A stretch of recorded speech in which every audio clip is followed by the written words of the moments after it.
high school, I think everything's about you. Everything's about you. It's this level of entitlement. That is my opinion. It's not about you. I'm not talking about you in particular. I'm using you in general. Students in high school, they always feel that they're entitled. That they're entitled. They want to do homework maybe twice, you know. Can I finish? The homework is supposed to, exam is supposed to finish at maybe 10 o'clock. They can say, I didn't finish, I can come back maybe tomorrow to finish. You're not going to have that in college. You will not. And when I look at my children, when they come home with worksheets from high school, that is this worksheet, they just give you to go and complete a worksheet, and you can stay in your school and finish your homework and go home with nothing. You can go and just relax, and you go back to school the next day. Well, you also have high-achieving students in high school. They always go beyond, and with that, I think they usually have parenting. Parents are involved to make that happen. So my experience has been that when you move from high school to college with that type of mentality to think that, well, everything can be done in 1 hour, I can have time extensions, it doesn't go down very well. Therefore, advising becomes a big deal. It is a change in culture, and you have to interact. You have to meet with the right people, and if you were in a school like Austin Peay, that happens because we have a class called Austin Peay State University 1000. They call it APSU 1000, where when you are in that class, you interact, you meet friends, you are peer mentoring, you meet professors, and there is the African American Cultural Center too, where you can interact with people there. There is a director of the African American Center. In fact, when the classes that you take are very important, because we have a roadmap. When you come to college, you have a degree plan. It's a 4-year degree plan. I always say that you can even finish in 3 years. That is fine. In 2000, maybe 12 or 13, President Obama recognized Austin Peay because of the way we're getting students out of college. Our graduation rates were okay, we're graduating students faster, because about 15 years ago, the average graduation time at Austin Peay used to be 6 years, but we're able to bring it down to 4 years based on certain programs. And it turns out that many, maybe departments, maybe many people felt that mathematics was the problem. Mathematics used to be the course that used to make people not to graduate early. Then we had to reconstruct and make things happen. So if you were going to college and your math was not bad, that is a red flag. That is where you might stay longer in college. So you watch it, you ask your advisor questions, and it can be helpful. I will let my sweetheart speak a bit, then I can add a bit more. Okay, concerning advising. Well, the good thing with Austin Peay is they always assign an advisor to all students. And I think other schools definitely have something similar. They may have colleges which may have one advisor for a certain department, and we have colleges which, or we have advisors for certain departments, and we have other departments which are smaller. Professors are assigned to advisors, or advisees, which are the students. So my advice is, be sure that you contact your advisor before you select any classes. Well, the way the school has it set up is you cannot register for any class unless they have to check that box before you can register for any classes. So be sure that you contact your advisors sooner, earlier, and before you contact your advisor, be sure that you are prepared. Something about college which will make you succeed is you've got to be very proactive. No one is there to remind you of that assignment due in 2 days or in 5 days, and that's why they give you a syllabus. And that syllabus is a contract which you have to abide by to the end of that semester.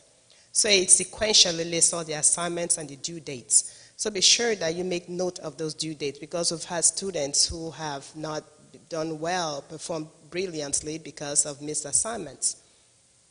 So, and after meeting with advisors, be sure that whatever you discuss with the advisor, you do that, whatever you discussed. For example, if they say take biology 10-10, or take chemistry 10-10, or take history 10-10, be sure that when you register, your advisor is not there. You're the one registering on that computer. Be sure that you do not choose basket weaving, because it takes you forever to complete. And now the way I think the federal financial aid requirement, which is new this fall, is they will not pay for any class which is not on your suggested curriculum. So it ties you to completing within that time frame. Well, they'll pay for a class if you take it and fail, but nothing out of nothing like basket weaving instead of history or biology or chemistry. So that's one good thing which keeps students on track. You want to meet your advisor prepared. You want to see, okay, I'm currently taking this list of classes. What am I to take next semester, for example? So that keeps your mind turning. That tells me you're more focused in what you're doing. That tells me you're determined to finish within that time frame. Now I've had students come over and they're like, I'd say, what classes do you think you might want to take next semester? They're like, I don't know. So that gives me the impression this student is not proactive. He or she is not taking charge of her education. I've had others who come with a set schedule already, say, hey, would you please look over this and make sure that I'm on the right track? Those ones are the ones, you know for sure, they have a set time limit. Within they purpose in their heart, after 3 or 4 years, I'm no longer here. But if you're there just dabbling with classes here and there, you definitely will stay there longer. You have, especially if you're on financial aid, your loans will be more, and you definitely will take a longer time finishing. And of course, missing out on those first salaries. If you finish sooner, then you make money sooner as well. So there's some lost productivity there. I don't think many students look at it that way. So just be proactive, and I think education should be a priority, which we find out that it's not a priority for many students. It should be a priority as much as possible. And I always tell students, you're here in college just for 4 years, 3-4 years. So if you want to suppress entertainment, suppress what will make you fit in, you want to suppress certain activities which definitely are time consuming, just to mortgage those activities for 4 years. Then after 4 years, you're free to do whatever you want to do. So it's just like you're investing during those 4 years, and after that, you reap the rewards. I know you have sweat and you have toil during those 4 years, but at the end of it, it pays off. Yeah, I want to add that people always say, I don't have time. I don't have time to do this, I don't have time to do that. But that is false. You have 24 hours a day. So when you realize that you don't have time to do something, maybe there's wasted time somewhere. There's a lot of waste in time management. So you want to manage your time very well, and one of the ways that you can manage your time well is to choose your classes right, as she has said. It turns out that as you are going to college, you know about the ACT, isn't it? You've all taken the ACT. The ACT is very important. The score that you make is very important. For instance, if you were to come to the math department, your first class is calculus 1. The calculus 1 requires you to have an ACT of 27 in the math portion of it. If you have a 26 or 25, then you have to go and take pre-calculus. Then that is going to add 4 hours to your curriculum. That is not good for you. Then if you have, let's say, 22, you are going to start from college algebra. So if you were to be a math major, you are going to do college algebra, you are going to do pre-calculus. That is 1 year. Then you've already added to the 4 years. You cannot graduate within 4 years. You are now going to graduate after 5 years. Then in other fields that is not math, you always need a math course. If your ACT is 19 and above, you are covered. But if your ACT is below a 19, they are going to ask you to do an enhanced course. Something And it is a bit better because you can do the enhanced course and still graduate within the recorded time. So when you are doing the enhanced, you are doing another field, you try to combine your classes in a way that will not stress you up. For instance, if you were to take 3 lab courses at the same time, you are going to crash. You can mix your lab courses with the core, which is a bit easier. So try to consult with your advisor. Make sure that you are not afraid to talk to your advisor. You can have your own opinion. Sometimes the advisor is not 100% right. You might say, I've done my homework and I feel that this should be the classes. I've done my homework, I've read. You should, as she said, be proactive so that you can own your future. This is the United States. You can own your future right here. And, thank you so very much. Dr. Eleanor, I just wanted to share about what the education department of the middle schools, high schools, and elementary schools are doing to build that growth mindset in our students so that they have those soft skills to become more proactive, because it begins, again, in the elementary, the middle school, and in the high school, teaching those students how to self-advocate, for themselves, because once they get to college, it's like you said, you would see those that kind of do lack skills and then they are seemingly not proactive. And so it then becomes, let's try to reach them, in the elementary years. So I think this is very important, for our parents, who's going to be a critical piece, in the elementary, the middle schools, and then, of course, the high schools, so that you will be able to see more proactive, more self-advocating students. So we're excited about our pastor's vision, to be able to build, that self-advocacy, that proactive stance in our students. So we began, your vision for this broadcast began how long ago, Pastor? Was it 2015? 2014. Okay, so 2014. And so I've seen more and more, graduates, coming forth, those that are going off to the U.S. military, as I did when I, completed high school. So I was talking to our Marine candidate right there that my school experience was a non-traditional route. So I went directly from high school, to the U.S. military to serve my country. And then I was told that the way to advance in military service was to go to school. Was to get that advancement, because that's what we're preparing, is our nation to have great replacements, in the workforce, So we are a great nation. That's what our pastor has always says. We are a great nation. So that's what we want to do. Continue to replicate, those that are great, in our nation, that make our nation great. So we thank you all so much again for being here. So from the advising standpoint, do you ever meet with any parents? I know that you said that with students in high school, you had your parents there. So do you ever get a chance to see any parents during the advisement stage? No. I think there is what you call FIFA rules. To the extent that I was trying to watch my children very closely to see what I was going to say that they would sign. Then I would say, I won't pay the fees, I will not buy books, I will not do medicine. But the FIFA rule says that it is confidential. But most kids are good kids. Most of them, some minority won't want their parents to know what is happening. But many will let them sign. Yes. So they can talk to the professor, they can talk. But in the reality, it's always about you first before the parents can come in later. So when we are advising, we want to be with the student only. We don't want the parents there. So if need be, we can talk to the parents. It's mostly about the student. So they are welcome if the students do sign permission for them to do. Yes. Okay, great, awesome, so that they can, find out what's going on. So I did that, So. Yeah, that's a consent form they have to sign. Yeah. So parents would not know their children's grades otherwise.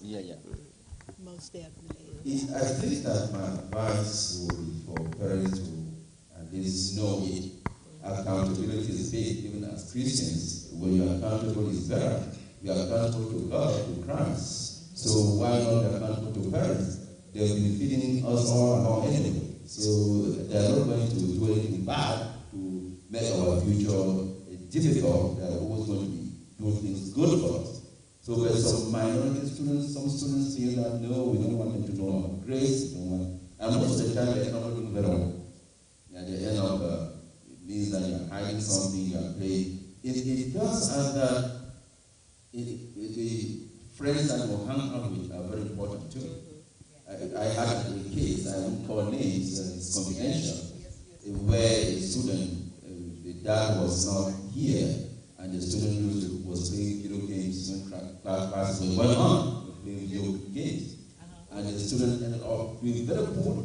You look at the grades were terrible, no classes. Why video games? Because of the friends the student was hanging out with. So friends that are not productive are not very good either.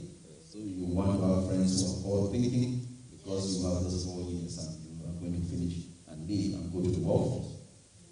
That becomes very important. Just give us a hand clap on that one. Yeah, very important. Yeah. I remember when my son, he's one of the graduates, thank God, for him. He's not here, but he's a college graduate, just graduated with his master's degree. And so I was taught in the military that you always want to replicate yourself, okay? Always teach the next person, more than what you know, okay, so that they can take your place. And again, contribute, to our society and make our society better. And that's what we are doing here, is to, make our, part of the society better. That's what God, wants us to do. So we again, so very thankful for that. But I remember someone had given me some good advice that I want to share today, that what you just said, Dr. Samuel, was parents have a responsibility, Again, they have to be proactive. They have to learn what to teach their children. And so even if you began just by, picking up the phone, emailing, visiting, the teachers, encouraging them, getting them to know who your student is, because you're exactly right. Sometimes you do have those students that are disadvantaged, those students that are quieter, that the teachers, sometimes we have a tendency to believe that because they're so quiet, so compliant, that everything is going okay. But that's not always the case. And I remember my son, he would, no, he wasn't the one, it was my daughter. She was signing my paperwork for me, so, which I didn't know at the time. And so everything was going well with her, so she just figured that, hey, everything is doing okay, I'm okay. So she just revealed that to me, I guess, post-high school. And so, but I was there in her classes, and so I guess the teachers, since they did have the signed paperwork, I mean, okay, it was nothing really alarming, but be there in the classes, be there at the school, because a lot of times you will get an opportunity to be spoken directly to about your student, beforehand. Even if it's just to encourage them, those teachers remember those parents, and of course they want to give you information that they feel is very, very important, to your student. So if you do have a quiet, student, if you do have a student, like I did, my son, who was very rambunctious, in school, and so he was bouncing off the walls. And so, that was an opportunity for me and the teachers, to have that conversation. And so today, he's very thankful, and he gave back, and, he became a little Head Start teacher. So I just thank God for that opportunity. So now he got his students bouncing off the walls too in Head Start, but letting them know that, hey, but we can't bounce off the wall all day. We do have to learn to sit down, at some point in time. So, yeah. Thank you so much. So, the advising that is going on, in the high schools, Now, I don't think that, well, I do know that the students are being introduced to college life. They are required to do college searches. Matter of fact, one of the graduates was telling me that she did her own college search using the internet. Okay, and so she was pretty excited about that one. So I commend her, for that. But how do I decide what college? I've looked at the research, and it's 5,000 or more out there. So that's a big list to try to go through, all at once. So what do I do? I think to decide the right college is to know what you want to do. Like discipline. My daughter was given admission in Baylor University, an East Tennessee, to do nursing. She wants to do nursing. But Austin Peay is ranked very high in nursing. So I was able to convince her to go to Austin Peay because the ranking, the program is very good. So this is one thing. If you go, this is what I say. If you go to Harvard, if you graduate from Harvard, and somebody graduates from Austin Peay, the first year employers will probably try to hire the guy from Harvard because of the name. But after 1 year, just 1 year, it's not going to matter. Why? Because they're going to look at performance. They will look at it. After 1 year, what did the Harvard graduate do? Then they will also ask the Austin Peay graduate. It is why I am the chair of the mathematics department. I studied in Nigeria. I don't know whether the university is ranked in America, but in my department, I took from valuable and very good schools, but now they look at your credentials.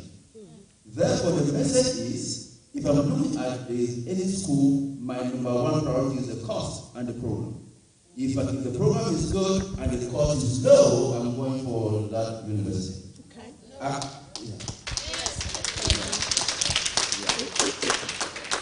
Because I don't want to graduate with debt. I don't want to graduate with debt. And I listened to one preacher preach one time. He said, "Are you a minimalist? Are you a minimalist?" Minimalist means, do you all want to perform just right there? Maybe 50% Christian, 50% child, 50% student, 50%. The whole time 50%. No, I don't want to be minimal. That's my advice to you students.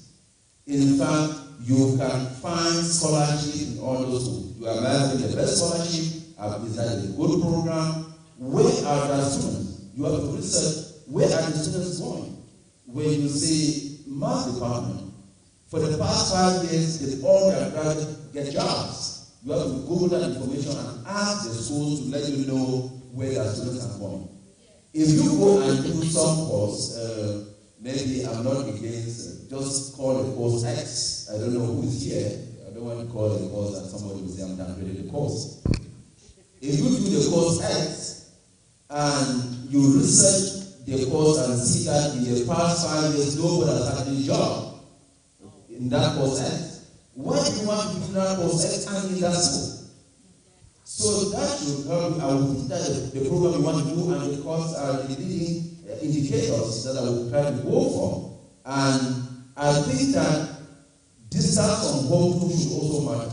There is what we call in the department that is for numbers, but we've figured out recently that numbers don't speak the whole story, not only numbers. So you have qualitative factors. Suppose a program that I like is in Texas, and I have my list and I run the program number 1. Then there's a program in Nigeria, and I run number 2, and my parents live in Nigeria. Why would I go to that? Because your parents being close by you is a positive, it's an addition, not a subtraction. Yes. As children, sometimes we think that I want to go far from home, but no. After just 1 semester, you are going to see that it was better to be closer to the parents. Oh, yes. So you are closer to the parents is better for you. So the ranking, the geographical location is also the factor. Well, you've said almost everything here. No. But the only thing I can add is you want to leave school with no debt. Yeah. So what you want to do is, if you do not have any scholarship going in, while in school, seek out scholarships. There are tons of scholarships out there. You just need time to sit down and comb through those scholarships. Be involved in those certain organizations, because some of those scholarships require you in being involved. So volunteer some time doing things which are very useful, you can put on your resume. Join organizations in schools, which I think some of those organizations are part of bigger organizations which also offer scholarships. So those are some of the things you can look for. Then the next thing is, again, which I'll reiterate, this proximity to parents is very important. We've had situations where parents are in Memphis. Memphis is about 3.5 hours from here, and students are here. And every weekend they are on the road because they are homesick. And that definitely will play on their grades when they're homesick. Then the next semester, she had to move back home and take online classes. Then she'll have to come back the following semester. So emotionally, be sure that there's some emotional stability to ensure your success in college. Yeah, that's right. Very, very important. I think we had some happy parents out there and got some rave reviews, Dr. Jada, when you said making sure that you stay close to your parents. Yeah, stay. How many graduates are going here to Austin Peay? Excellent, excellent. All right, great. And so another. Let me add one thing. Mm-hmm. So we are not trying to say that going to school in Texas is a bad thing. We are here trying to do some comparisons, because if you have your full ride scholarship there, you are not taking out any loans, or if you are taking out any loans and you have a family member in Texas, it's also a good thing. So we are not trying to discredit distant schools. We are just saying that if you're trying to compare which one is a better option, is what it is. Because our daughter, Blessing, if she had a full ride at Baylor, why not go? But here she'll have subsidies. She'll also have the scholarships here.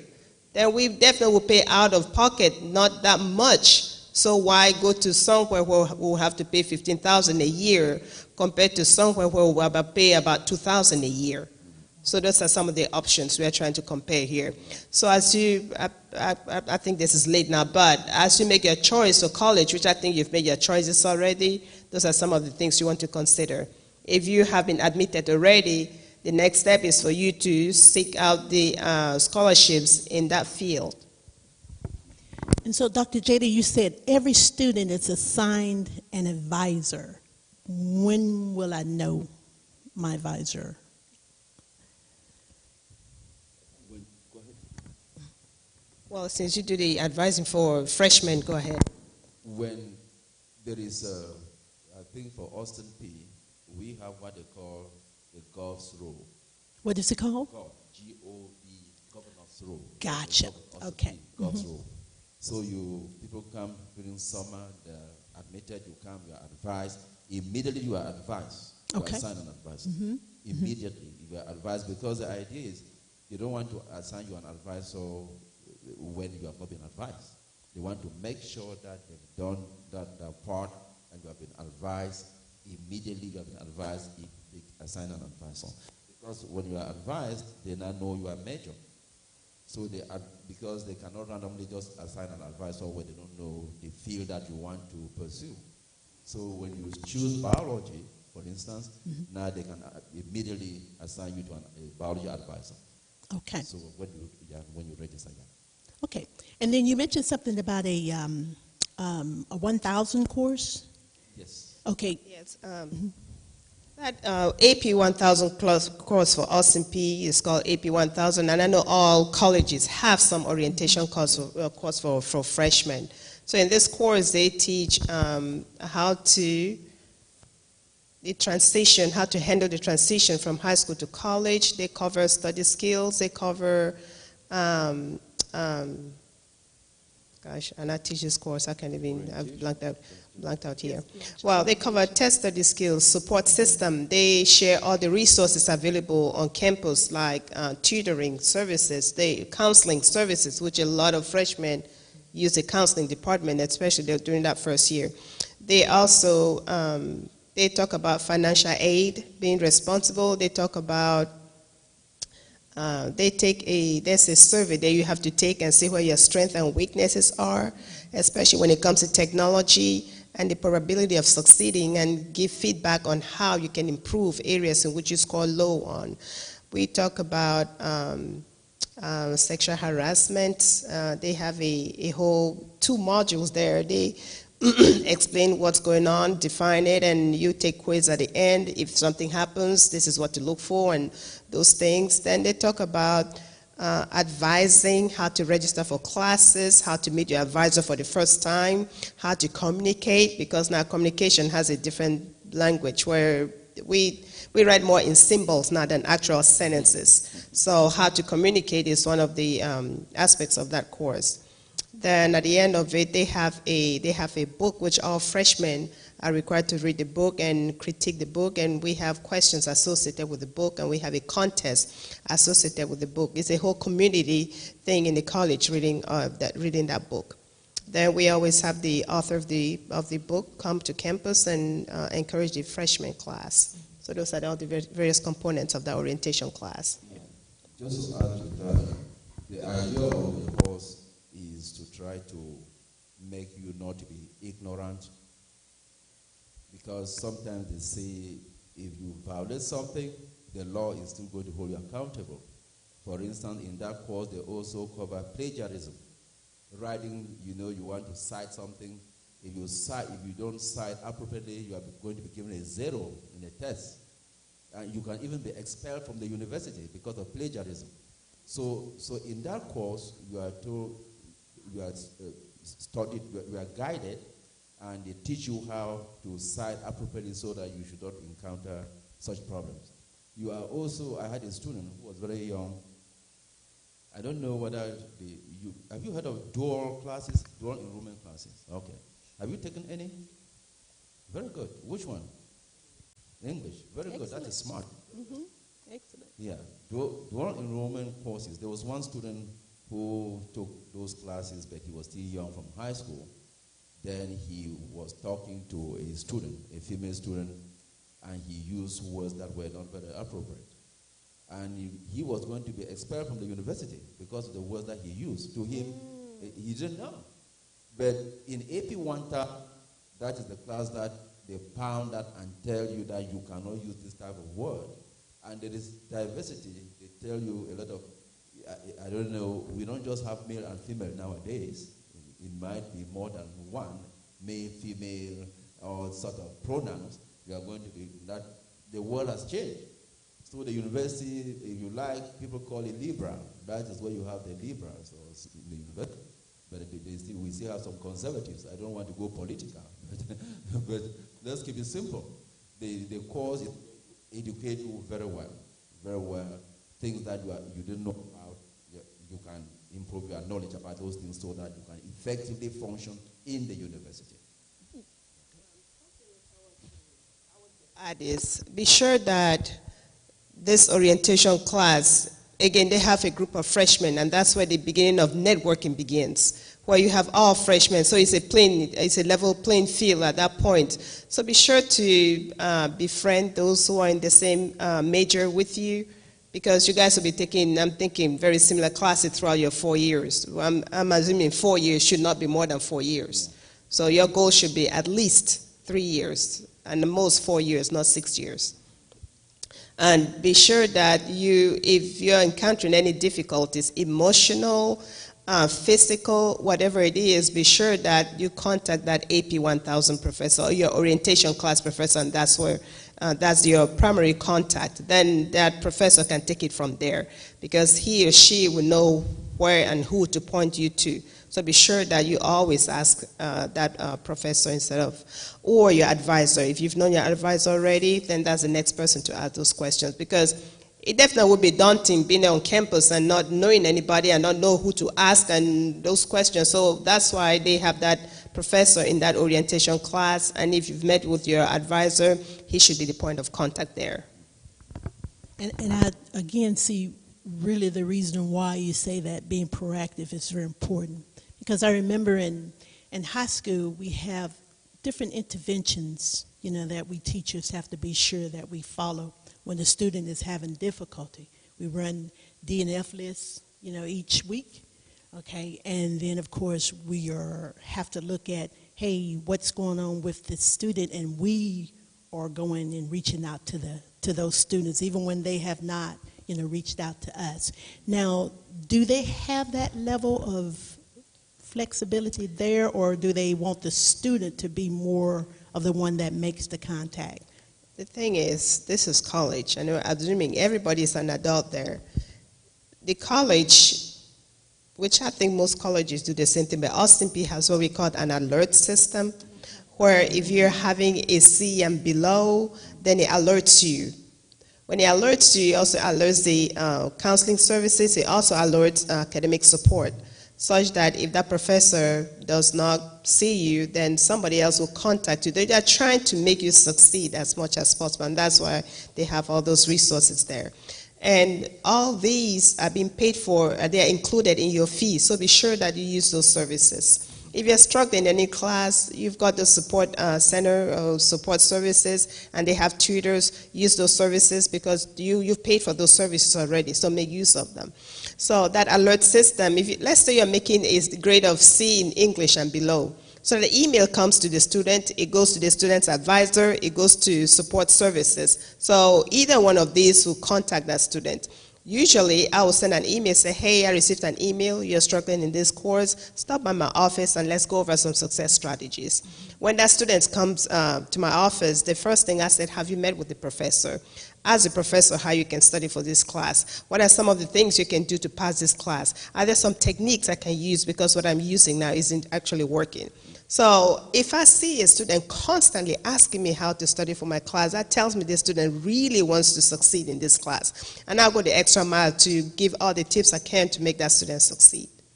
So they have it set up where they are encouraging student support, student success. Yeah. There is also, the grading system is a bit different. You have, in high school probably you don't have something like FA grades. FA means failure due to absence. Failure due to absence. Then there is another grade called FN. Failure never attended. If the financial aid office sees failure due to absence, they will cut off your financial aid.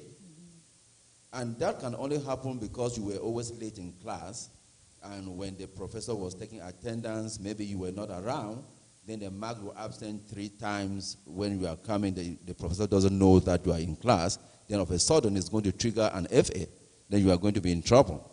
So there's all those ignorance there where you are out of class, you don't know that something negative is happening. It can still happen. Well, the good thing is if you have something like an FA, you still have the opportunity to redeem that. So again, they will try to contact, most professors, especially if they don't see students 2-3 times, they go out of their way to contact them, but they don't have to, but they go out of their way to contact the students. And sometimes the student might have been sick and not contacted the school.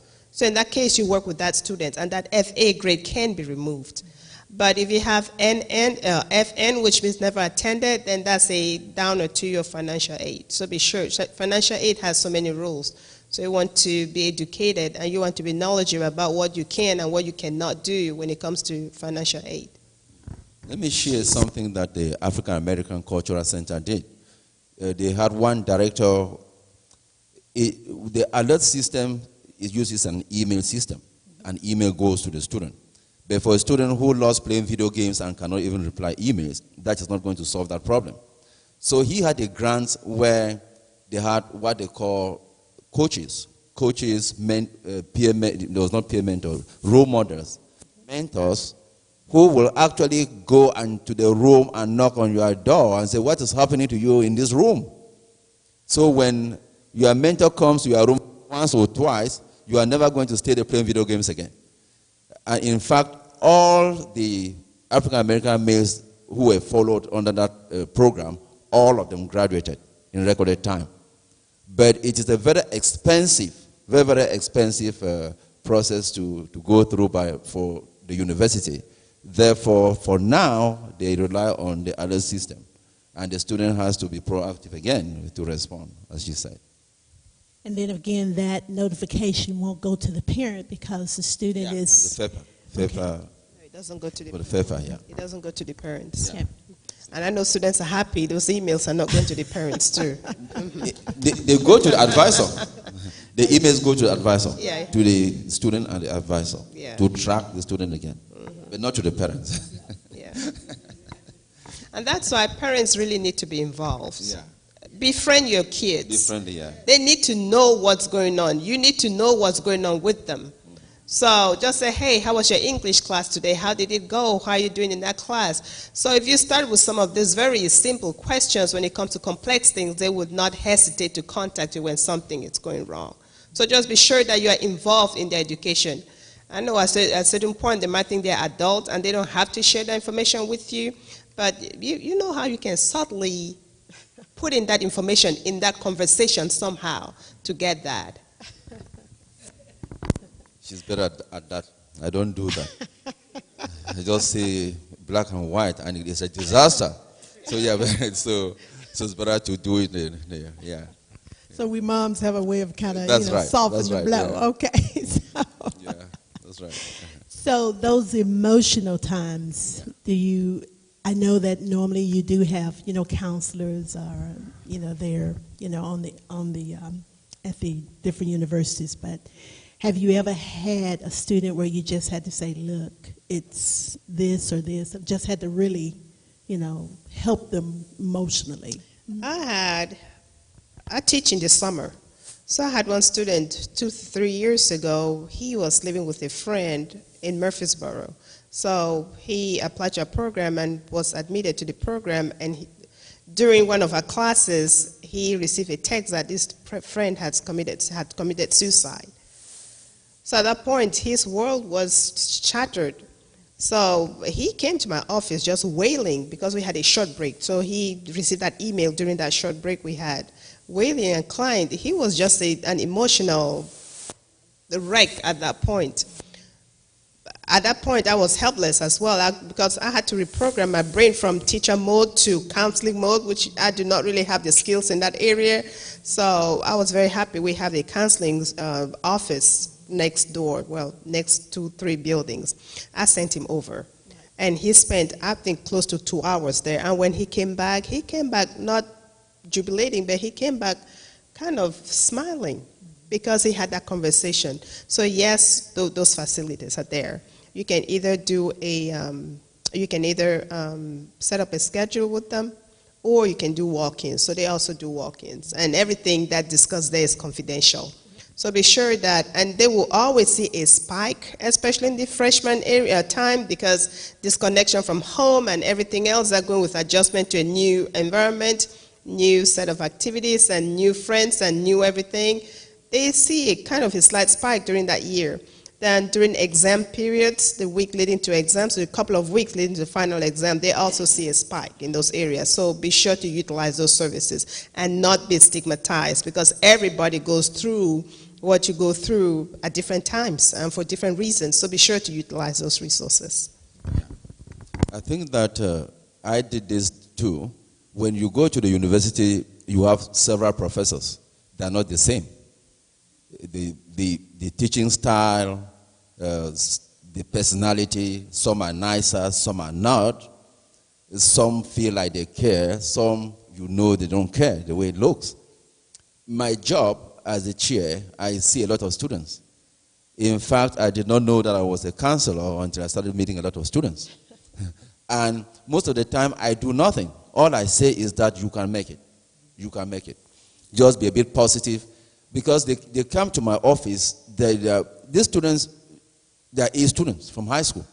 They made all A's, 4.0, and they were on fire. They come to this class, they meet this professor who has a different teaching style, who looks like he doesn't care, and they just crash.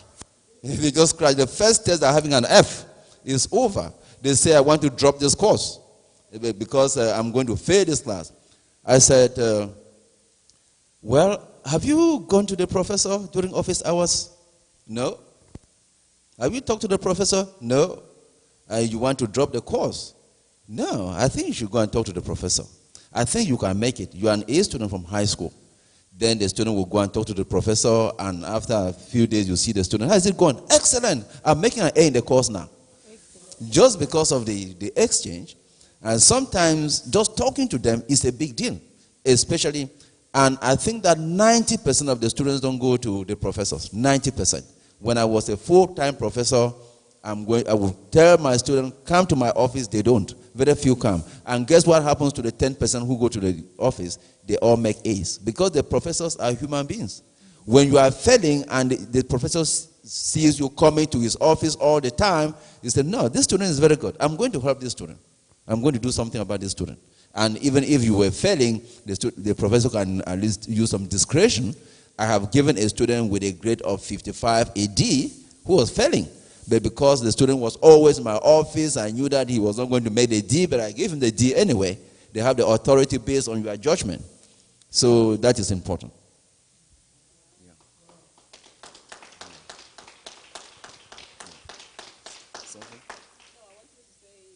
Do not depend on professors to use their goodwill to increase your score. Do not get to the point where they have to use their goodwill to make you pass that course. We don't want to get there because a semester is about 3.5 to 4 months. So you see yourself failing and you see it going down gradually. So you want to arrest that at the beginning. And that's where those tutoring comes in. That's where contacting your professor comes in. That's how submitting assignments on time comes in. That's how studying with other classmates, how do they do theirs, especially those who do better in class. You want to associate with those ones. If you associate with those ones that are struggling with the D's, you definitely will fall in that category as well.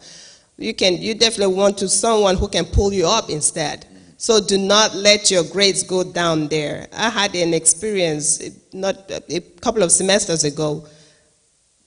Final exam was today, and that student is sending me an email tomorrow, say, hey, what can I do to improve my grade? We've had all semester to have this conversation. Final exam, now I'm done grading, so what am I to do now? To give you an extra assignment by yourself? What about the others? So do not wait to the last minute. As you see your grade, not the way which I'm thinking everybody should be aiming for an A. If not up to that level of that grade which you expected, which I think is an A, be sure that you make changes, contacts, study. Do I need to put more time? Do I need to see who else had taken the class before? And that's why when it comes to, because most departments have a chapter students group, and students group which meets, you have freshmen to seniors. You want to pair yourself with those seniors who've had classes before, and they might also be helpful in addition in selecting professors. It's a good thing. In addition to helping you with some of the coursework, that also helps. Then that's something I want to say, which okay, it will come to mind later, I think. Oh. Very important. I talked about that student who came to my office crying because his friend had just committed suicide. Those type of counseling, I am not qualified to cancel that student at that point. My thing was, oh my goodness, I'm so sorry this happened, but let me point you to this office here. I think they will help you a lot better. But first you had to talk to that student and say, everything will be okay, but at this point, let me send you to this office, which will help you better.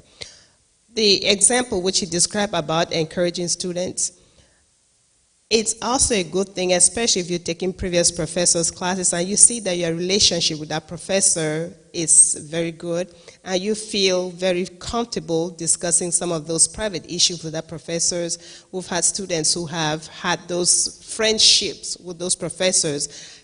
You can also go to them. There are some advisors which would not go beyond take class A, take class B, take class C.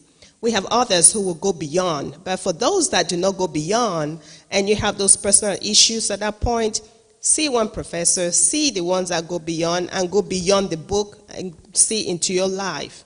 Does that make sense? I don't know if that really makes sense. Well, you're done with the book version. You're done with the registration and the courses. Now, how are you doing? How's your mom doing? How late did you go to bed? Have you completed your assignments? We've had some who actually take the time to do that. And as you start taking classes, you definitely will develop some friendship with certain professors. I would say go to those professors very often. Wow, how awesome. I sat up here and I just hoarded all your time, and so I got to make time, to get our audience in on things and get them to, to ask some questions. So, but before I do, let me talk about just something that's so near and dear to my heart.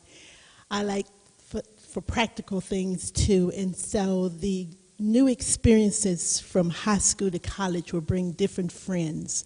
It will bring different places, different opportunities, and will bring different people into our lives. And even some of our students, for the first time, will enter into the dating experience. So I know you two met in college. We were in college then. Well, I was in high school and he was in. No, I was in. What was I in?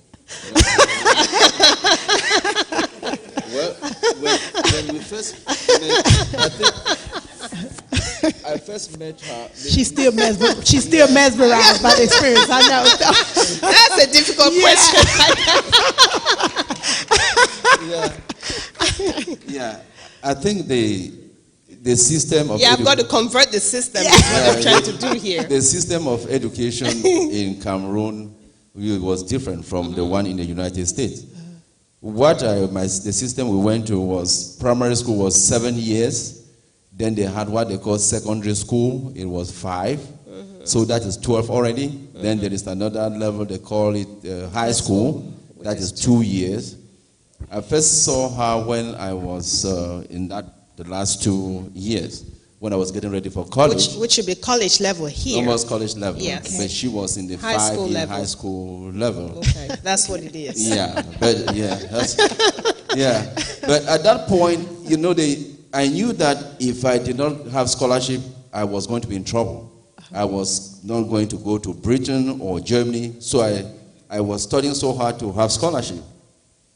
So in Cameroon, if you did 5 papers and had them, you were going to have scholarship. So I was moving around with books in my pocket, reading all the time. So reading. When I'm cutting grass, I will pull out a diary, I will review formulas, I put it back. Yeah. So when I first saw her, then that idea came. I said, I love this lady. That's great. I said, no, that's a bad idea. I kill it. I said, distraction. I kill it. Yeah, I kill it. I just put my books, and that was it. I think she left. We were at a student union conference. Then I went to my high school. The high school was 2 years. I was in the first year. She went to another city, the Yaoundé, the capital, so far away. And I went in the local area to finish my high school. I thought I was done with her, but I was not. So I went. I now passed my exams, and I went now to the city where she was, and I saw her again. I said, this lady again? Yeah, so that came up again. So then what happened was, then I had to I wanted to date her. I was now in the university proper. But she said, no, don't go there because I want to go to school. I don't have time for things like that. Then I left for Nigeria to study. Then as God will have it, she came to the same university. So now that's it. So the journey has to start. Yeah, Got hooked there. So that was it. Yeah. Maybe she can add a bit more, but that's my recollection. And I'm happy today that I made that decision. That's good.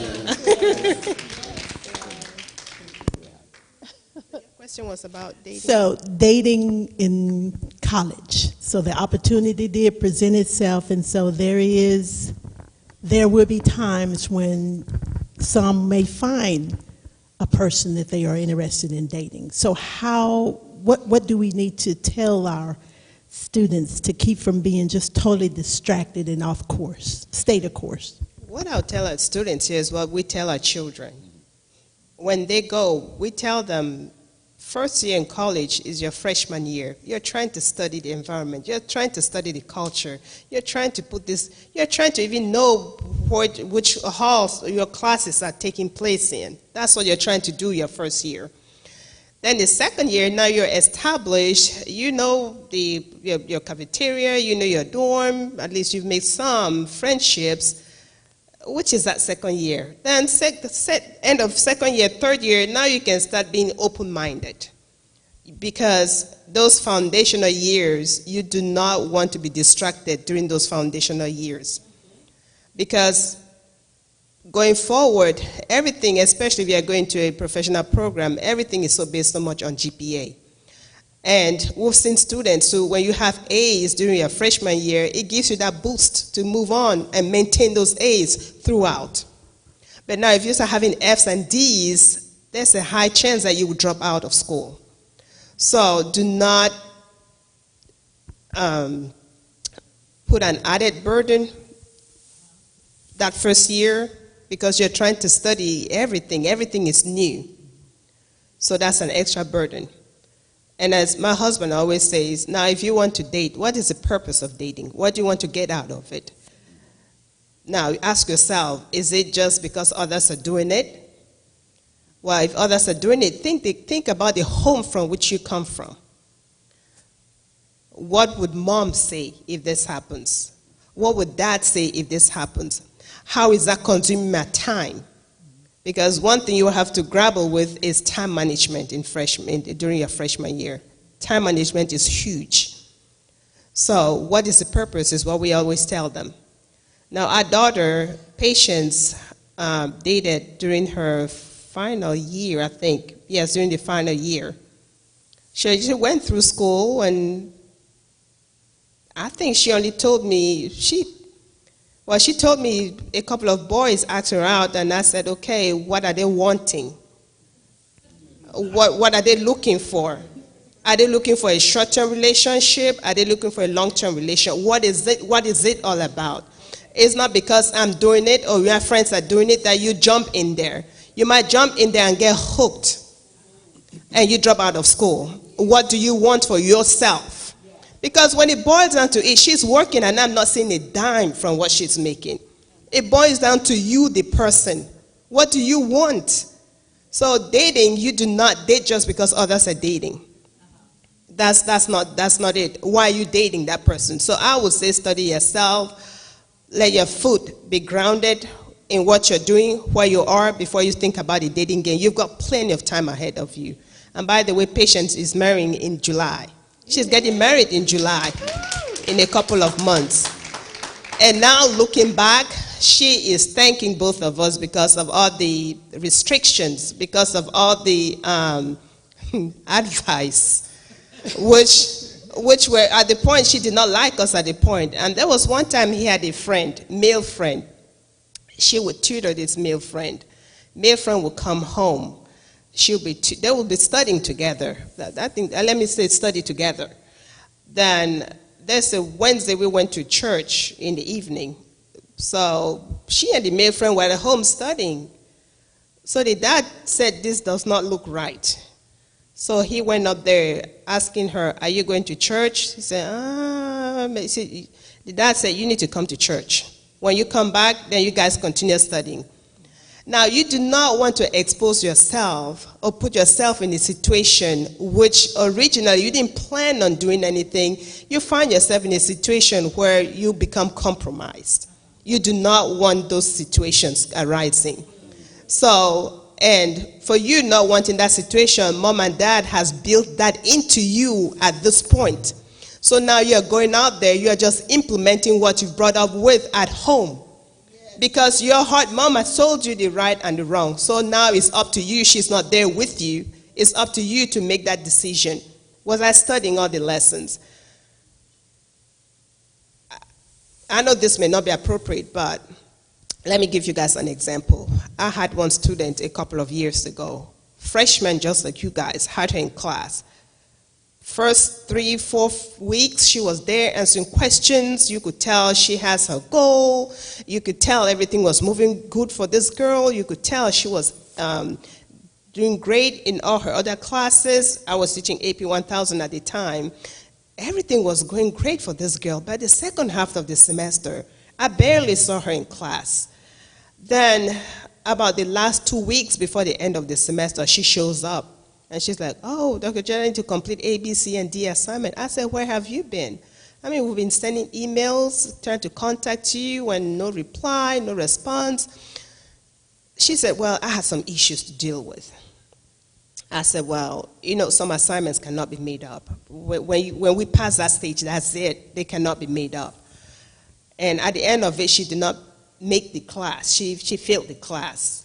First, she was absent for so many times, and there was no way she could make up all the assignments. So you do not want to miss those deadlines.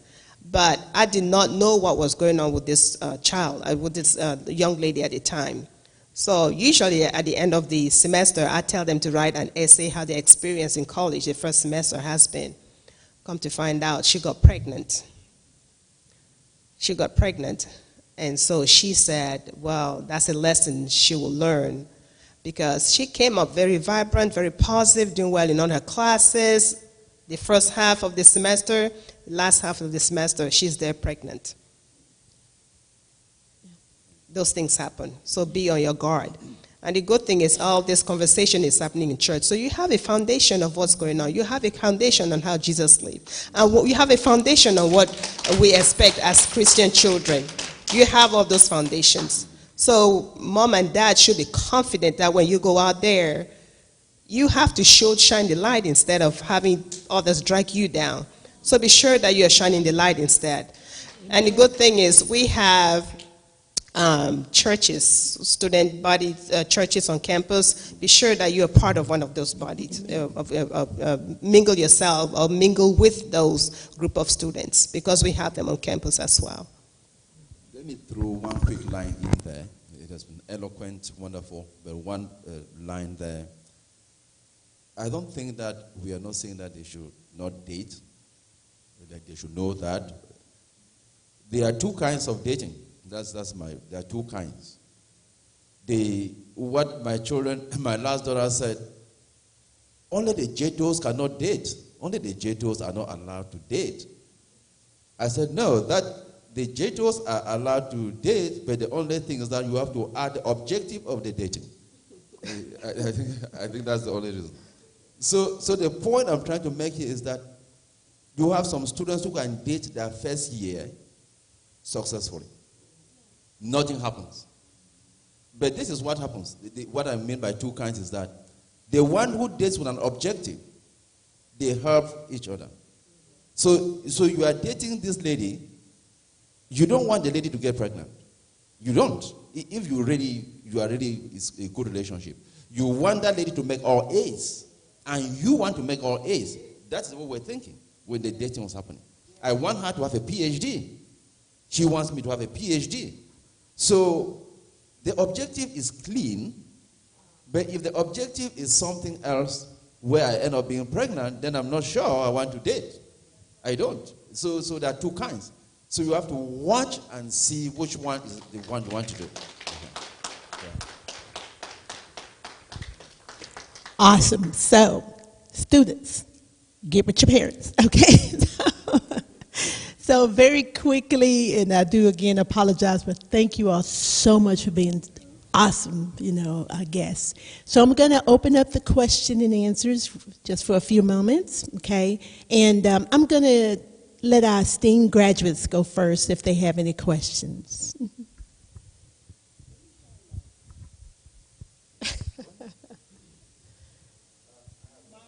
Okay.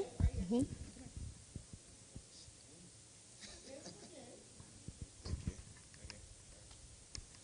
So you guys, you pointed out a bunch of different things that you noticed from the transition from high school to college. And my question was, what do you think is the biggest difficulty that you notice with freshmen, just as far as like social transition, grade-wise, just like the biggest thing that they have to overcome in order to be successful?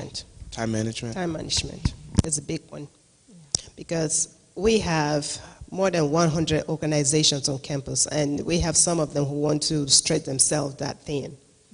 You don't have to join organizations in your freshman year. You don't have to. That's another chunk of your time gone. It's time management. Knowing when things are due, because they're used to in high school, reminding them when things are due. So every student has a planner. I tell them to write down due dates for each of their classes in their planner and use that planner. So time management is a big one. We have others who registered for classes which are at 8 o'clock classes, and they cannot make it to class at 8. And now they're here scrambling, and everything else is having domino effect. as a result of you missing one, then that person gets discouraged. The thing with freshmen is when they've failed that one class, it has a huge impact on other classes too. So you're trying to want to hold everything together, but time management has been the big one I've seen. Or they have reported to me since I'm teaching this freshman class. And freedom. You are free. When you are free, it's dangerous. So that time management comes in there. Yeah, I have had students in my class with ACT of 33, and they fail my class. 33, ACT. Because if you are recruiting and a student has a 33, that is full scholarship. But they end up, because of time management, they end up failing the class. That's very powerful. Oh, another thing I want to add is, I'm having these brain freezes again. Age isn't a good thing when it comes to me remembering these things. Gosh. Well, we can come back when I recall. Yes. When you get it, let me know. All right, good question there. And he's going off to the Marines, by the way. Amen. Good. Yeah. Let me just comment. You took dual enrollment English. Was that the only one? Well, the only dual enrollment class. You took AP classes. You see, I think that he's proactive. I think he's a proactive student. If there are other students here, dual enrollment is a big deal. Mathematics, we have more than 20 classes in the school system. The one student who is very proactive came to yesterday. We did Gulf Rules and Austin P. The student came, the student has taken up to calculus 2 in high school. So she came yesterday and started from sophomore level, not freshman level. Wow. I had one who graduated last year. She came in with 49 hours, and she graduated in 2 years and went straight into a PhD program at Purdue University. So from high school, yeah. So dual enrollment is a big deal. That's the point I was trying to make there. If there are students take dual enrollment, it is free, I think. I think they can pay for it. The state pays for it. The state pays for it. So you can take dual enrollment. Awesome. Okay, go ahead. Awesome. I think, question here? Oh, we had another one? Okay.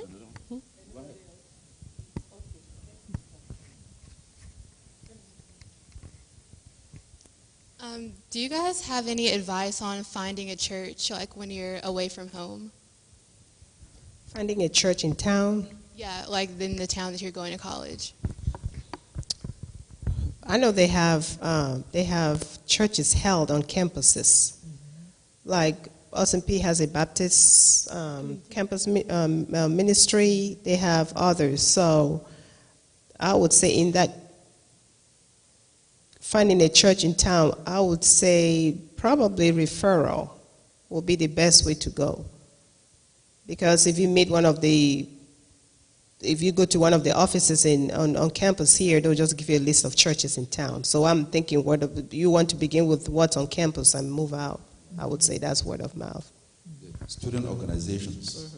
In fact, if you pay attention, you have professors who are Christians on campus. I am the advisor for one Christian group. So what they do is to have a church on campus, you need an advisor who is a faculty. So if you pay attention, you are going to see faculty who are Christian. But you don't have to say it, but you can tell the way they behave. By their fruit you shall know them. That's scriptural. So you can, and I like your question. Very, very good. What step one, join a Christian organization. Interact with them. What is the best church to go to? Then refer them. I think then you get something. There is campuses, usually for freshmen, during that first couple of weeks, they have what we call where all organizations come out and you kind of see which ones are available so you can join, which those ministries will be part of them, and based on that you can also ask questions. And it's okay for you to ask a professor what church he or she would recommend, but it's not okay for professors to bring that to you. So that's another distinction there. Good question. Good question.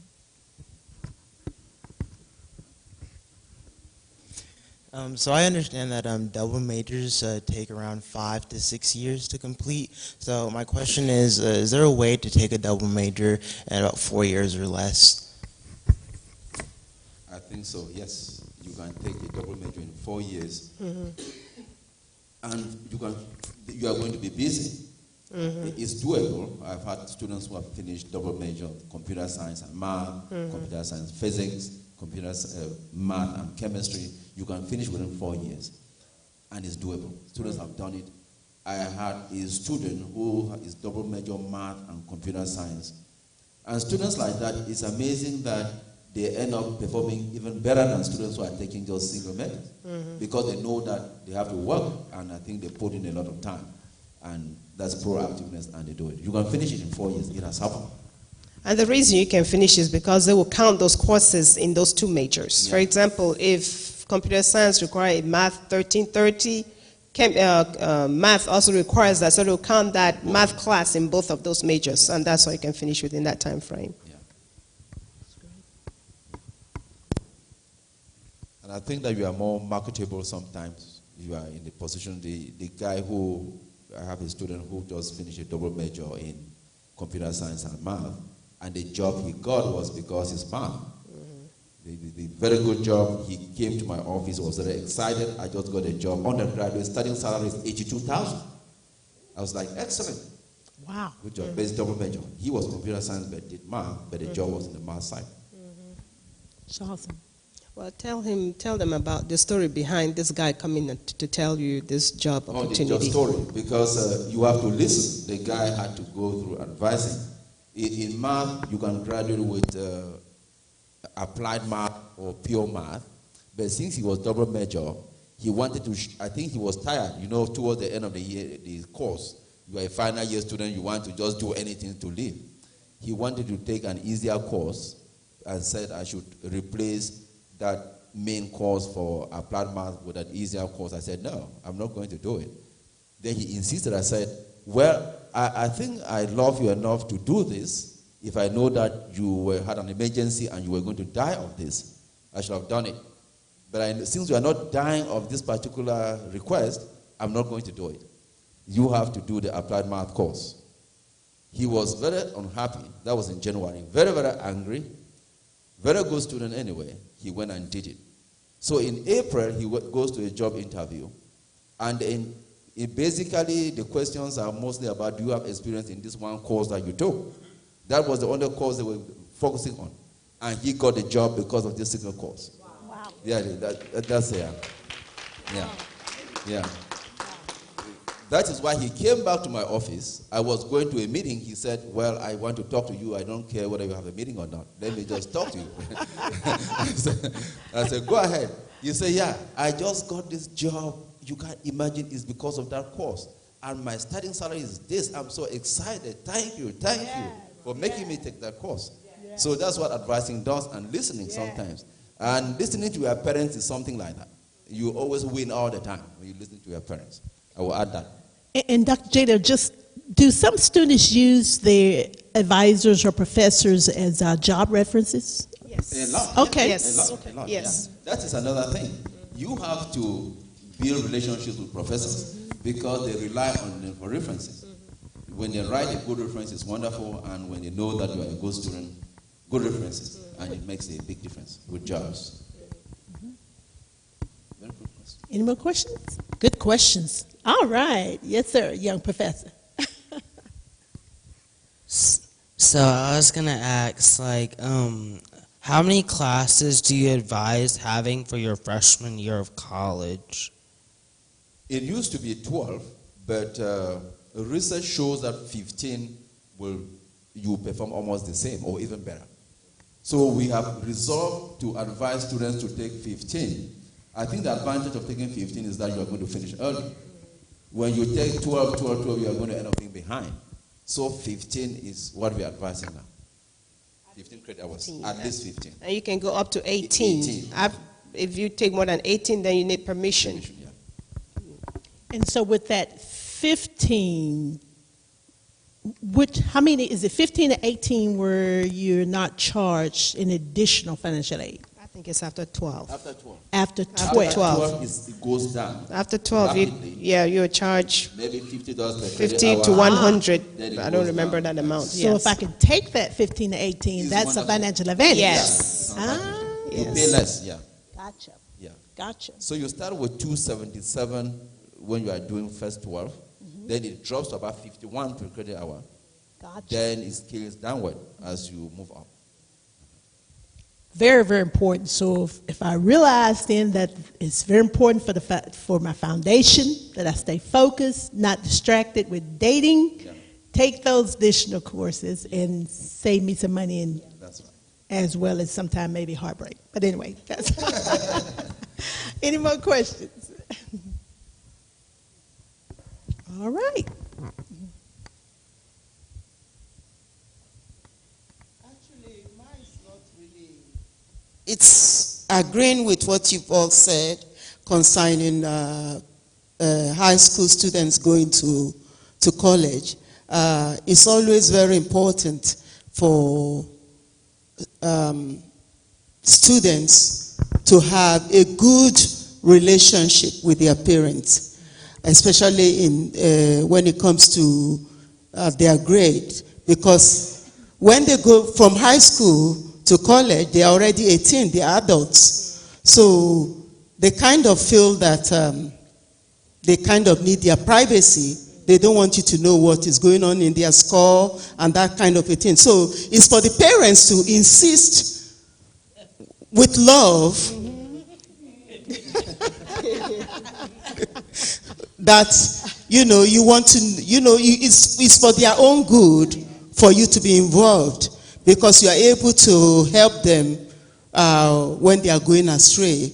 You are able to correct them that this grade is not good. When you do that, you're encouraging them to be very, very to work hard. You're not pulling them down. Yeah. You're just pushing them forward to do. So if they cut you off, because they have the tendency of wanting to cut you off because they feel they are adults, and you're like, well, yes, you are adult, but it's advisable for me to be part of what you're doing. Let me know what you're doing. Right. After I'm still paying your tuition. And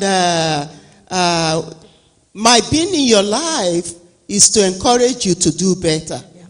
And I think that works a lot, because when they do that, the first year will be like they'll be watching you. But as soon as they are able to, when they are able to see that your being there is not to destroy them, it's to help them to make good grades, then they will be open to it. So I would always advise parents to be part of their children's life. Don't stop just because they are graduating from college. Be involved even in high school when they go to, don't stop just because they are graduating from high school. Be involved even when they are going to college. Amen. Right. Definitely. Amen. Amen. Amen. We have another question? Okay.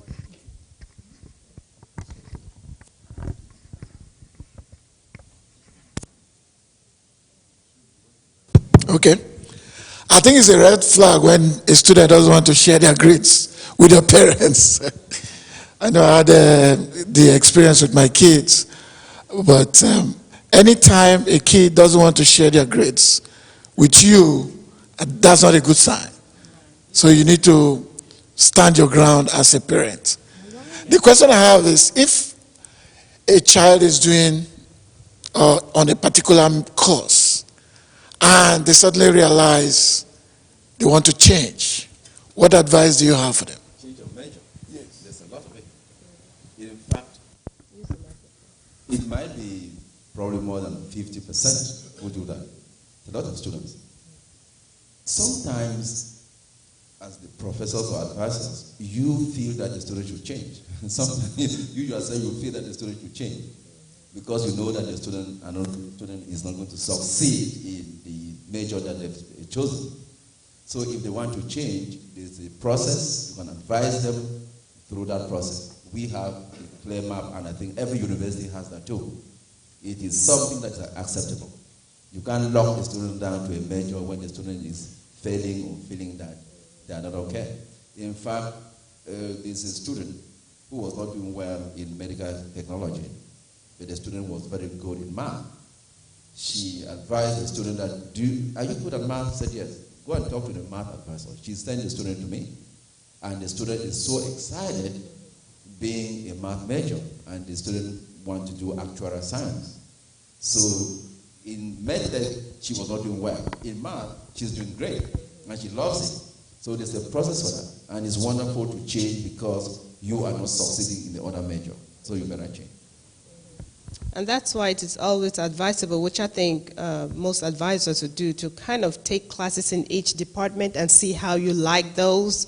And you cannot go wrong there because those are core classes you have to take anyway, and have a feel of how those classes would look like, and kind of tailor your major. Because we have a lot of science coming with pre-med, pre-pharmacy, and those pre-things. You're coming with a GPA of about 2, and you're thinking pre-med. I'm not saying that 2 will not get there, but there's a lower chance if you come with a 2 and you're not applying yourself that you will make it to med school.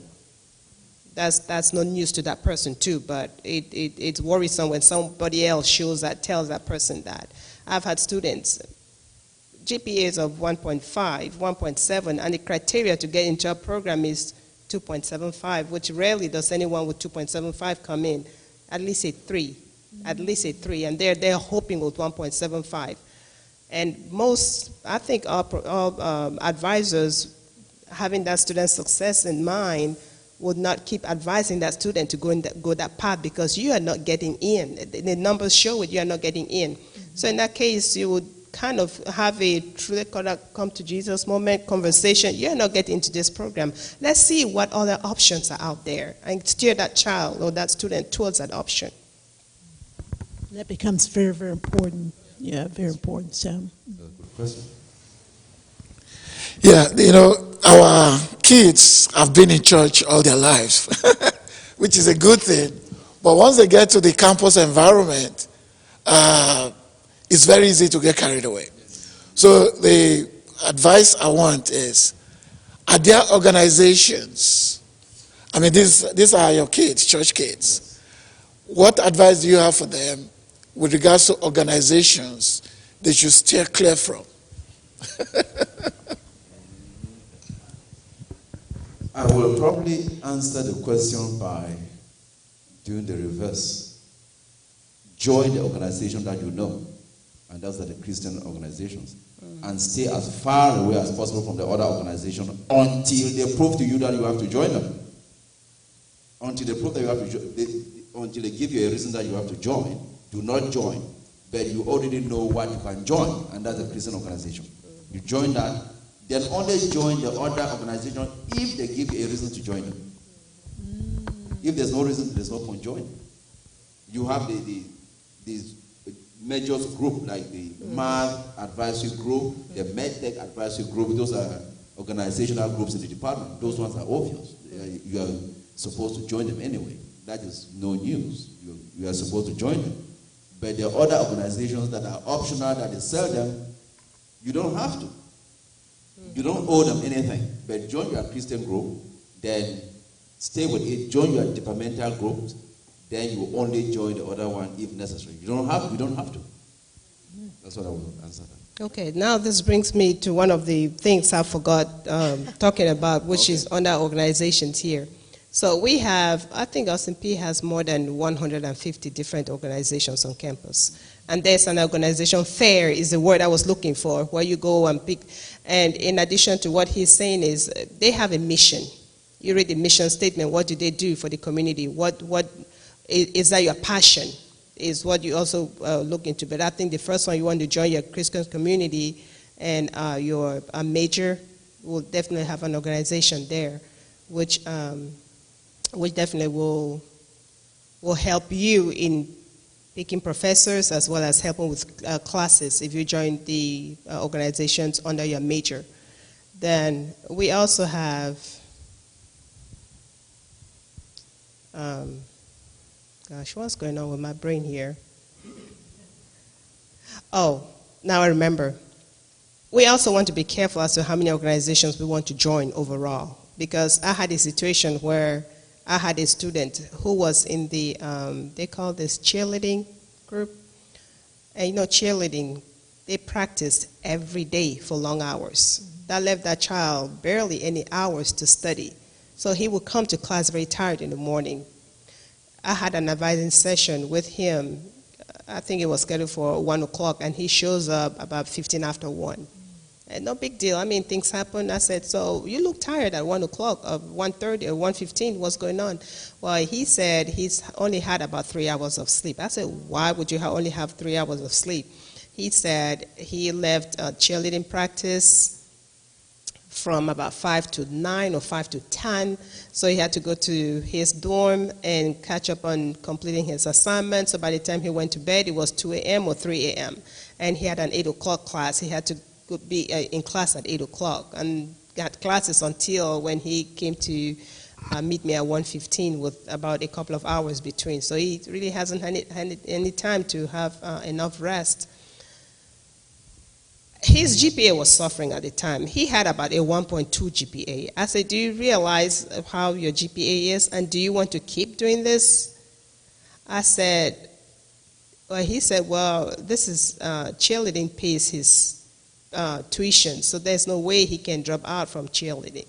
I said, well, have you told your coach that your grades are suffering? Because usually when they're in some of these athletic events, they notify the advisors and give them time, and they also have study time, so he probably wasn't utilizing his study time.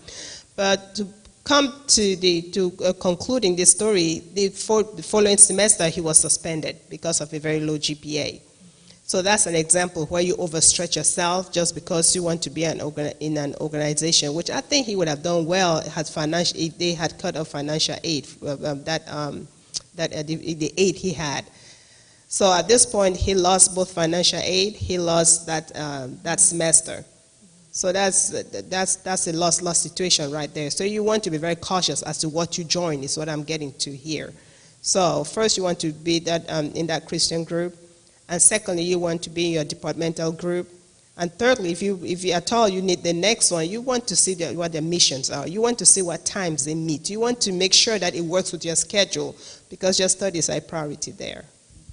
And that's why you talked about time management being critical. Yeah, because we want to do a lot of things we do, and so sometimes we don't realize just how we overload ourselves. So very, very important. So go ahead, Pastor. Very important, that's why. These days, the medical schools, the lecturers, professors at medical schools, they're complaining that a lot of their students, rather than attend lectures, they take their classes online. And when it's now time for class, they don't show up. And surprisingly, a lot of them do well. So what advice do you have for these candidates about online classes versus attending classes in person? I will say that things have changed from where we were students. I have, in recruitment, we are really suffering. We are trying to, if you only recruit the way we used to do it traditionally, you're not going to get any students. So in teaching, we are changing. Try to reach the students online. They call it flipped classrooms. We want to advertise programs. I was advertising our program. One of the people said, it looks like you are too traditional. You are advertising, you are not going to get the students. You have to look for where they are. They are so technologically sophisticated that they prefer to work with technology. And they succeed because of that's their world. Things have changed. So the point I'm going there is that it is not possible now to just take classes traditionally. There must be some sort of online. It is, you cannot also swing to one direction and just put almost 100% online. But there should be some balance because they must take classes online. That is our generation. Technology is part of it. Even the way I teach now, I have to adapt to switch and capture and teach partly online too, because they are going to write evaluations, they are going to make comments. That is one strength about U.S. education. The professor is not accountable. If you don't treat the student very well, they are going to rate you poorly also. So you have to adapt to that, to meet them where they are also. So I think that they must do online. It has come to stay. is there. But traditional cannot be cancelled. It should be part of the two.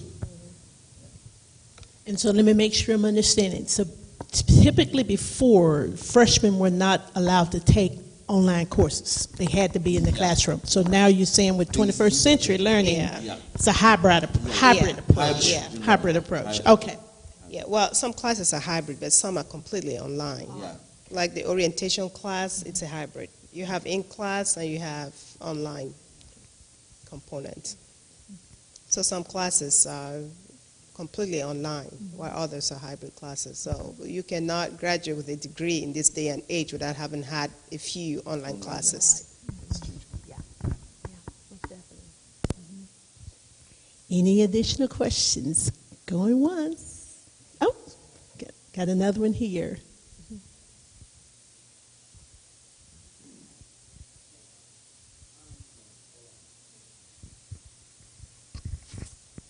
My question is, I was thinking of when I graduate from high school, going to a college and like getting my bachelor's degree and then going to a different college to get my master's and my doctorate's degree for surgery.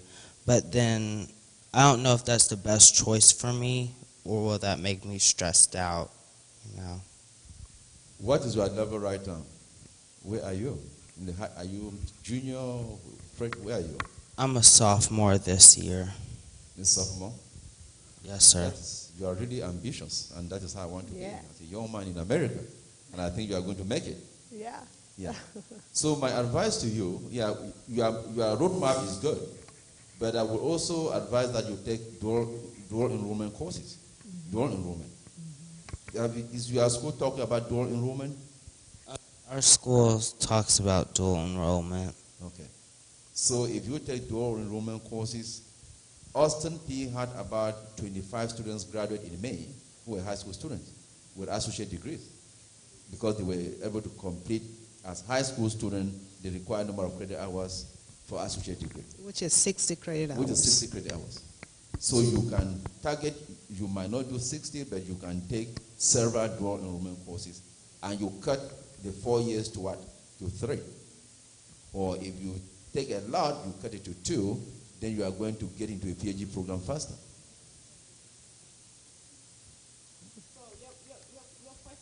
Would changing school hurt you? Would changing...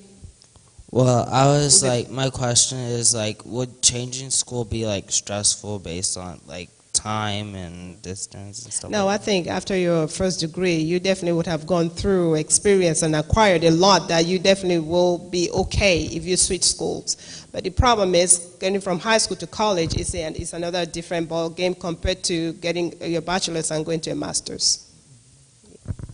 And it's going to be... If I heard you right, you're talking of bachelor's, master's. Is it PhD you're talking about or medical? my medical degree. Okay. Medical is a little different path. You don't go through the master's. You go through the bachelor's, then there's an exam you take to get into medical school. So that's it's a straight path. You don't have to go through the, although some people do double major. They do PhD as well as medical, which you can also do. But if you're not interested in that, you just want to go into medical, you go straight from bachelor's, there's an exam you have to pass, then you go straight into medical school. His question, because he wants to get his bachelor's, but his original goal is to go to Vanderbilt, but I told him, which you kind of hit on that earlier, to find a school with a program, pre-med program that may not be as expensive if he doesn't have a full ride. And so that's why he was wondering about switching from getting his bachelor at one school and then applying at Vanderbilt for his... That shouldn't be a problem. That should not be a problem. That is very smart because you want to be cheap.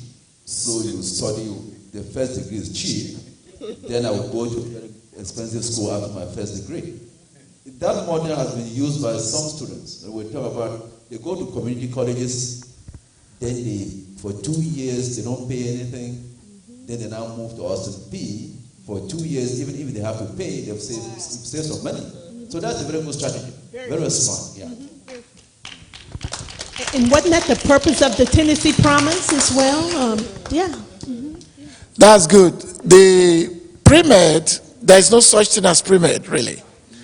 So another smart thing to do is, with pre-med, you do a course you know you're going to be very good in, and you're not going to be struggling in.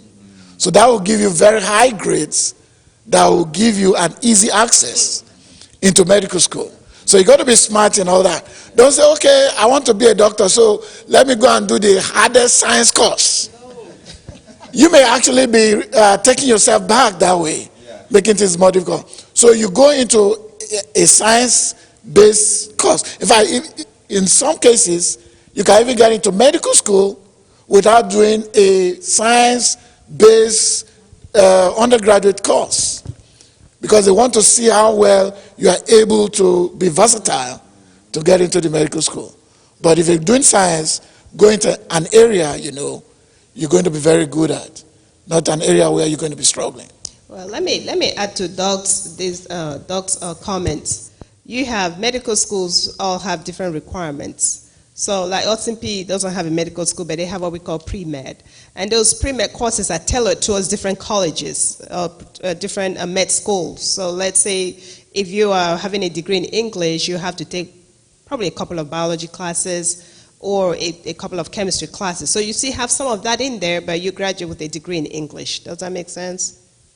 And kind of differ with you slightly on this one about those the science. We always advise our students, because not everybody who wants to go to med school will eventually get to med school.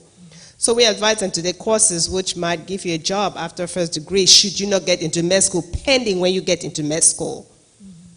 For example, I'm probably biased here. I teach medical lab science. Medical lab science at Austin Peay is a 4-year program. We have the first 3 years, you take all the prereq courses, and the actual professional year is the final year. In that senior year, students take classes for 6 months, and the next 6 months they are clinic, all the hospitals here in Nashville, Clarksville, and all the surrounding areas, which they get jobs even before they finish, they graduate. So we've had a few of them transition from there to med school. In that case, they've had the medical background, the healthcare background, I would say, relation with nurses and physicians, and they know medical labs. They know when physicians order and how to alter orders and those conversations with physicians. They have that background already. Compared to someone with English, you definitely will still excel in med school, but you do not have the advantage which someone with a medical laboratory science degree would have in that case. And we've had some who have just finished and enjoyed working as a lab scientist for years and forgot about med school. And we've had others who have transitioned immediately to med school. So I would advise that do something where you have a profession. Should med school not work out for you, then you have something to fall back on.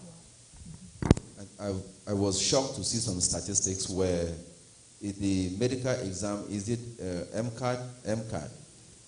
The students who scored the most, top scores, were English majors. That shocked me. I expected them to be science students, but they were English majors, so I was wondering why. I think both ways, if you are not going to go to medical school because the competition is rough and you end up with English, you might be in trouble. But if you can go to medical school straight, you are going to be safer. Yeah, I think that's the balance right there. And so both to you, Pastor, and to you, Dr. Jader, so for that student, you were saying dual enrollment courses in Austin Peay. So with the focus in both in high school and in the dual enrollment courses, more math and sciences then, since we know what his goal is? Yeah. Okay. Yeah, that would be good. Because at that point in high school, if you are taking math, you are going to take math anyway. It doesn't matter which major you are going to take. You are going to take math. So taking math courses will be good. In fact, my daughter said she wanted to go to medical school. At that point, somebody told, I don't know who told us that, they said you needed calculus. But that is not true eventually. But we made her do calculus at Austin Peay because we were trying to prepare her so that when she reaches medical school, she must have taken calculus so that it should not be a problem. But it turns out that somebody said, no, you don't really need it. It's based on school or something. But the dual enrollment math English courses perfectly. We have thoroughly enjoyed our time today. Wow. Wow. I mean, this is a phenomenal opportunity, I mean, for us as parents, us as students, to actually have such a wealth of knowledge all in one room for free. So we are so excited, and we thank you that you have, offered to come back, with us each graduation time. So you did hear that one. We did. And so we just want to have closing remarks, first from our pastor, and then for any just final thoughts, from you before we end the program. So. Wow, wasn't that awesome? Can we put our hands together again?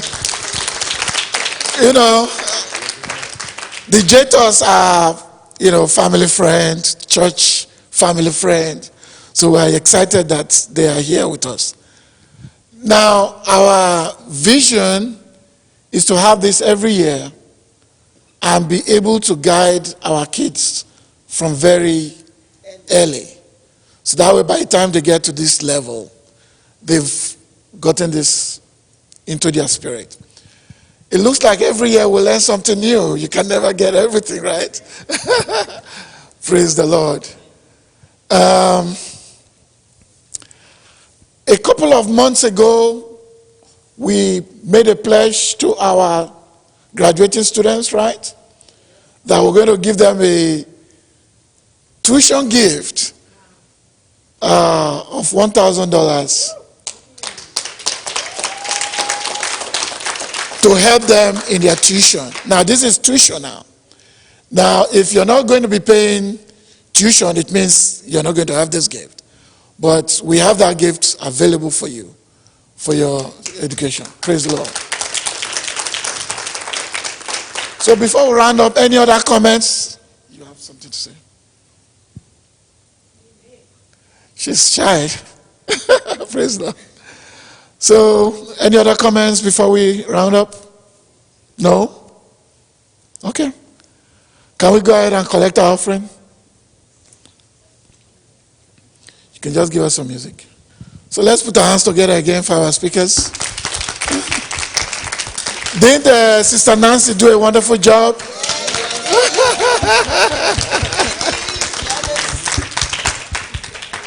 Praise the Lord.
We have some gifts for our graduates.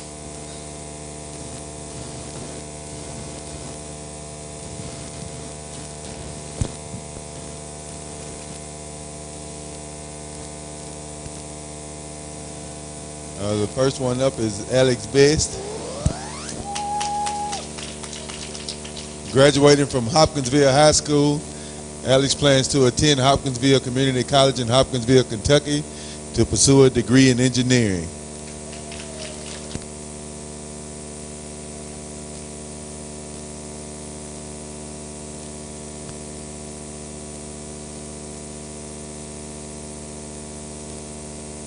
Way to go, Alex!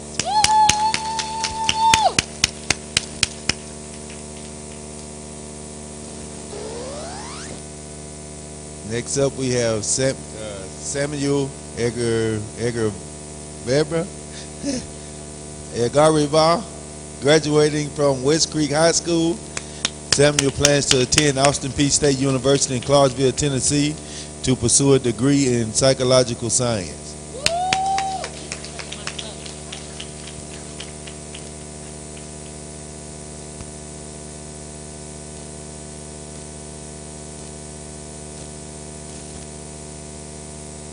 Mali hand him over to you because he's going to be one of your students at Austin Peay. So you know yourselves now, so you can always go to his office. All right.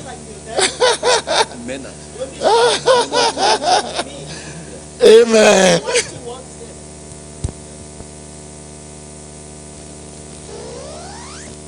Our next graduate is Candace Trice.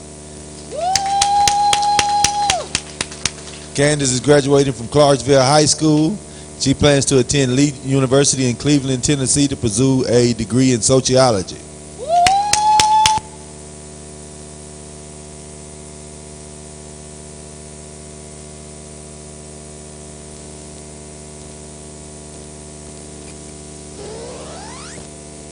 Last but certainly not least, Brother Tyrese Williams. my brother. Graduating from Kenwood High School, Tyrese plans to join the Marine Corps.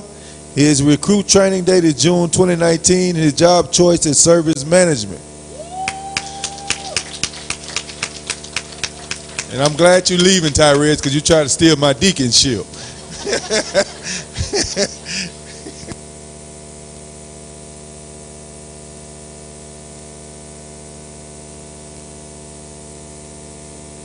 Give them another round of applause. Congratulations to all of our college graduates.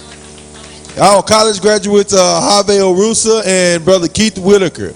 Harvey is earning a bachelor's in arts and health sciences of Emory University. And Brother Keith is earning a master's degree in public administration at North Carolina Central University. Congratulations.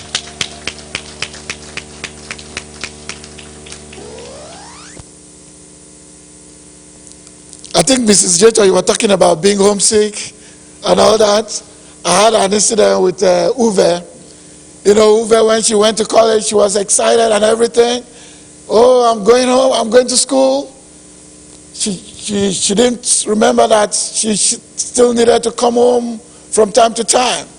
So first holiday in college, she meant to spend the time at school. But she just woke up that day. I don't know what the holiday was, but that was the first holiday. And she realized that the school was empty. Everybody had gone home.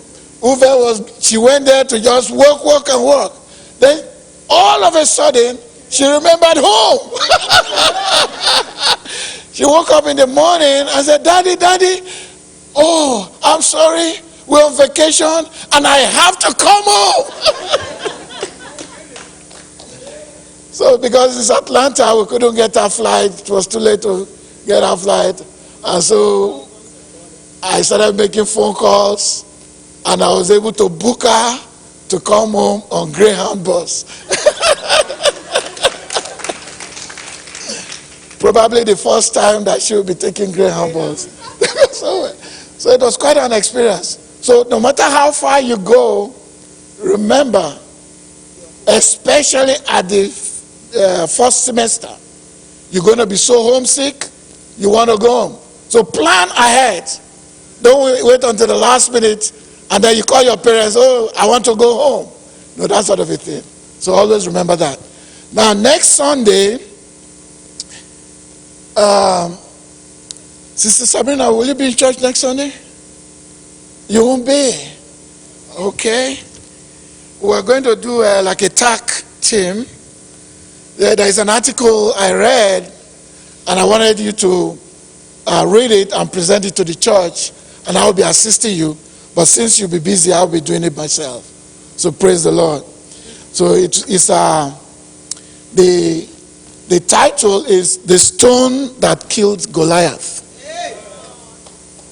Why is this stone smooth? Of all the stones that David used, he specifically picked a stone that was smooth. Why is that stone smooth? So this is what this article is about. And I want to share that with the church next Sunday. Praise the Lord. Are you guys happy? Yes. Jeremiah is in the house.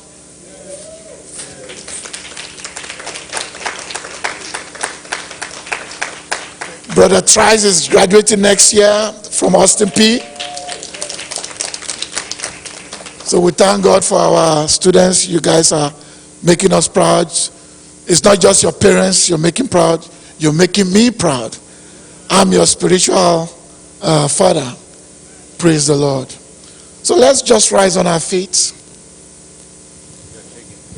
Oh, we have cake in the fellowship hall. Okay. We'll bless the cake. We'll sanctify the cake. Heavenly Father, we thank you for this meeting. We thank you for the wisdom, the word, the knowledge and understanding that you have given us, that you've given us unto us this morning. Heavenly Father, let our children that are going to college use this wisely, that they will spend 4 years, 3 years, or even less getting their bachelor's degree, that they will move on to the next assignment that you have for them. Heavenly Father, bless the works of their hands, prosper them, and Lord, we are very grateful for the JTOS that are in our midst today, that you continue to bless their academic work, bless their family, bless their spiritual work, not only for today but forevermore. May the grace of our Lord Jesus Christ, the love of God, and the sweet fellowship of the Holy Spirit be with us now forevermore. For surely your goodness and your mercy shall follow us all the days of our lives, and we shall dwell in the house of the Lord forever and ever. Amen. Be blessed.